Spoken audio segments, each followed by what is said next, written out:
All right, welcome back. So starting to kind of genuinely enjoy the Zap we got going. It's kind of, I don't know, it's neat enough to be interesting to me now, right?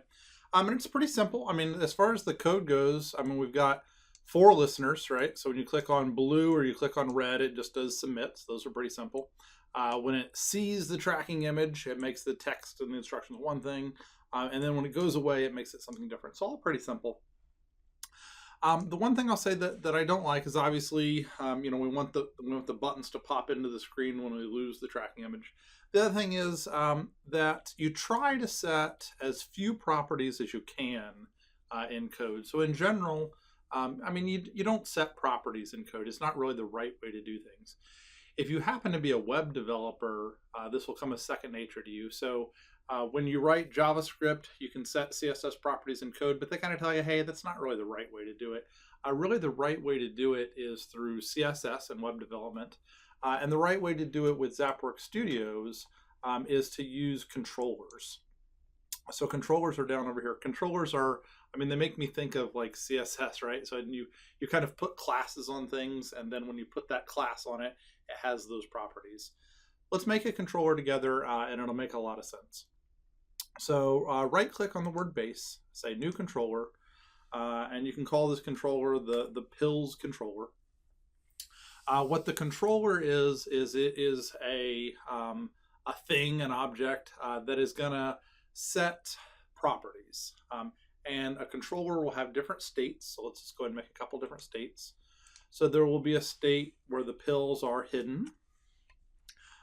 There will be a state where the pills are on the tracking image. I suppose I should use camel case because that's what I've been doing. So I'll just call it tracking image.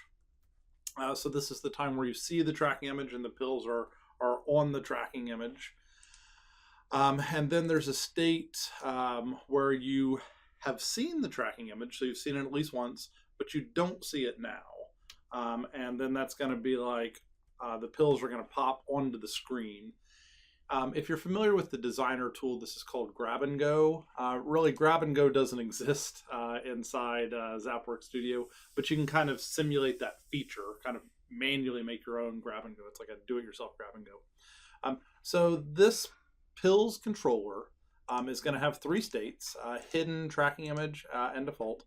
And what's going to happen is we're going to select certain properties that this controller is going to control, right? Hence the name. The first property we're going to do is we're going to go ahead and set that text using the controller instead. So here's what we need to do. We need to select either one of the states or the controller down here. We need to select up here the thing we're going to modify, which is the instructions. And then next to these properties, you'll notice all these plus buttons, right? So what these plus button means is you're going to add this property to be controlled by the pills controller. So I want the text property right here. You can see that since I've got the hidden state selected, it says, hey, I'm now controlling this information. It says, find the ClueKeeper and Zapper logos. Now, interestingly, if I go to the tracking image or the on-screen, they all have the same text, but you can change that. So let's go ahead and change that. I'm very, very lazy. I'm not about to type that message again, so I'm going to copy it from out of here. So it says, find the ClueKeeper and Zapper logos. Oops, that's the wrong one to copy. Choose the pill that will help you find the truth, or something like that. The ridiculous things I do. So now I've got that on my clipboard. I go back to the instructions. I'm in this tracking image and I say, hey, in this state, I want it to instead say this. And the nice thing about this is you can see it on the screen and it's all set.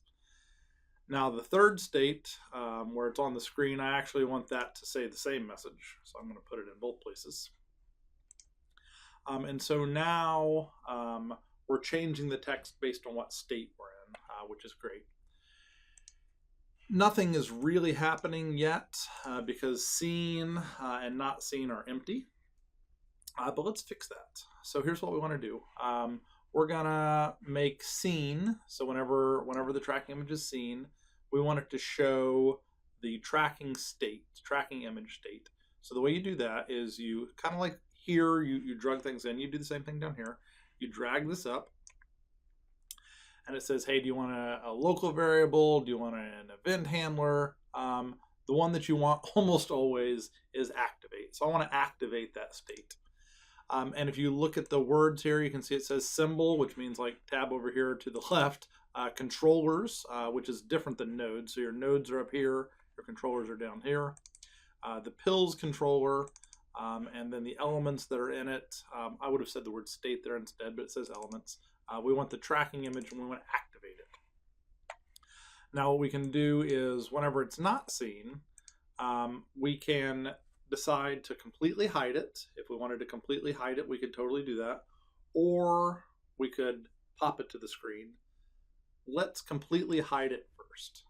So we're going to say hidden, activate. So you can see here that in one state, when it's seen, we're going to activate tracking image. And then when it's not seen, we're going to activate hidden. Right now, the only property that we're modifying is the instructions. So it's just going to change the text. Let's see if that works though. So I'll go ahead and deploy it. Easy peasy. So publish that guy, bring up my app here. It looks like I had recently finished, which is fine. So I'm going to reset the hunt again. To be honest, you don't have to reset the hunt. You can keep testing it without the reset. I don't know. Sometimes I reset the hunt. So now it should be the up-to-date thing. So now I can say scan. I hate that it shows kind of a ghost of what you did last. I hate that feature, but we'll try to fix it. So it says find the ClueKeeper Zapper logos. And then as soon as I find them, you can see it changed the text at the top. And then as soon as I lose them, it goes back to find the ClueKeeper Zapper logos. Now you can see that the pills did not hide, just the text changed. So what we need to do is we need to add more properties to the controller. So let's go ahead and add some more properties to the controller. So what I want to happen is I want both of those pills, red pill and blue pill, to hide, right? What you can totally do is you can individually, on the red pill, you could add his visible property, and on the blue pill, you could add his too. Whenever things behave the same like that, though, I would rather they were in a group. Now, we didn't make a group here, so you're like, ah, dang, I wish I'd made a group. I wish I'd thought of it. But it's actually really easy to do. You just right-click on it, and you say wrap in a group. I should have actually selected them both accidentally. I only selected one, but that's fine. Move the following properties to the parent. I don't need any of that. Undo that. I'm going to rename the group. I'm going to rename it to the pill group. And I meant for the red to also be on it, so I'm going to drop him in here. These guys don't overlap, so it doesn't really matter which is on top and which is on bottom. But the nice thing about this is now I can add the pill group to this controller. So I make sure pill group is selected up here. I make sure that either the controller or one of the states is selected down here. Doesn't matter which. I actually prefer to select a state. And what I want to do is I want to add three properties. These three properties, you'll see why I use them. But they're visible, color, and enabled. Those three work together very effectively. The important one is visible. That's definitely the important one. But enabled is also important because something can be invisible but still clickable. So for example, if I made those buttons, let's say I moved off and they were still kind of like partially visible, but I made them invisible, that'd be great. But if somebody clicked in that invisible spot, it would still submit, and that would be awkward. So we definitely want enabled and visible. Color is so you can kind of like fade in and out as they come in and out, which is a nice feature. So here's what I want to do. When I'm in the hidden state, I want these pills invisible. I want their color to have fully transparent. So just a transparency and alpha of 0. And I want them to be disabled. So in the hidden state, you can't see it, you can't touch it. It's also alpha 0, which is used for an animation effect. Now in the tracking image state, I want them visible. I want their color to be full alpha, and then I want them enabled as well. Another thing you can do, which is kind of fun, is you can decide down here how these things transition. So for example, the text, it's going to be instant, but you could kind of like fade through the text if you wanted. I don't really want. Visible is always going to be instant. When I'm hidden, I want it to be visible false. This is a detail that'll take you a while to learn. I want it to be visible false only at the end of the animation because I want it to kind of like fade away, then be invisible. Enabled is false. I want that to happen right at the start of the animation. And then how fast it appears, you can make it fast or you can make it normal, which is kind of a slower thing. Now what you can do is you can kind of like go back and forth between them, and you can see how it kind of like fades in and out, which is kind of neat. On tracking image, another thing that I want to set on here, this is a detail. Visible at the start of the animation is true, that's important. Enabled, you can make it happen at the start of the animation or at the end. It honestly doesn't matter there. But what we should have here is the pills should go away when you lose them. Now eventually, we're going to have a third state where they pop to the screen, but not yet. So let's try just what we've got. So I'm going to deploy it. And what I'm hoping happens is when I lose the tracking image, they will fade away, right? So let's go ahead and give this guy a whirl. So go and open it back up. So I got my free hint, which I'll dismiss. So now when I click scan, it should start off and say, find the logos. As soon as it pops up, find the logos. When I find the logos, the text changed at the top and the pills show up. And then as I kind of like gradually lose them, you can see that they faded away there, right? So they're back, and then there they faded away. That is a totally acceptable finished product. If that's how you want it to work, that's great. This is kind of what is considered not to be a grab and go. But we're going to do one more thing, and we're going to show you how would I make it a grab and go. And then just to make sure it still works, you can click on one. So if I want to submit the red pill, it submits it and finishes the hunt. So that could be your finished product. Nothing wrong with that finished product. But I want to show you how would you make it a grab and go. And the way you'll do that is inside the on-screen state. You can see that they're visible. So we'll just kind of come down here. They're visible, they're enabled. So within on-screen, all those things happen. But what we want to do is we want to make it relative to something different. This is kind of fun. And so here's what we're going to do. Things can be relative to the screen. They can be relative to tracking images. And they could also be like animated between those two. So here's what we're going to do. We want the pills to have some relative to options, and then we want to have this relative to property. This is getting a little advanced, but it'll be okay. So pills, by default, whenever you want to set their default value, just go back to base. They are relative to the target. So where's the target in here? Tracking image. So they're relative to the tracking image. But they could also be relative to portrait center, which would make them kind of like pop to the screen. By default, they are relative 100% to the tracking image and 0% to the portrait center. I set this on the base, so that was something, that property is not in a controller, so you have to be on the base when you select it. Now what I want to do is I want to add the relative to property to this controller. So I select some state in this controller and I hit plus. And what I do is in the hidden state, where do I want it? I don't care where it's at in the hidden state. Tracking image, I want it to be relative to the tracking image all the way. And then whenever I'm in on screen, I want to switch it. I want to make it relative to portrait center. Now, once it's portrait center, this line right here is important and this line right here is important. So I actually need to make them smaller when I'm in portrait center. That's easy. So what I need to do is I need to add the position property to this controller and the scale property also to this controller. And within on screen, I need to just kind of make them a little smaller. So I'll just make their scale come down a little bit. You can see these lines are really showing me where I'm at. And I'll just kind of move them over here a little bit. And so what happens is it'll kind of like bounce between the two, which is cool. Also, since I'm now controlling the scale and the position, when it's hidden, this will just kind of be for fun.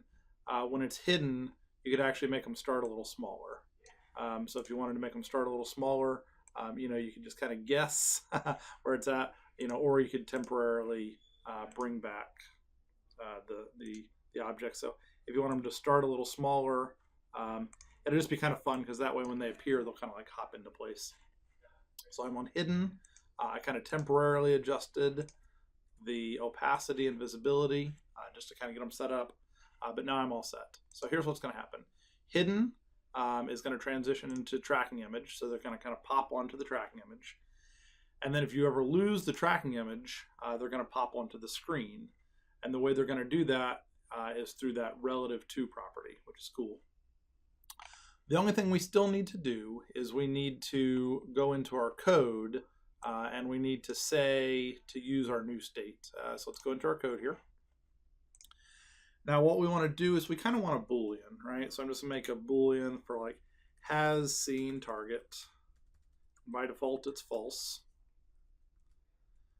But after you see the target one time, we're just going to say has seen target true.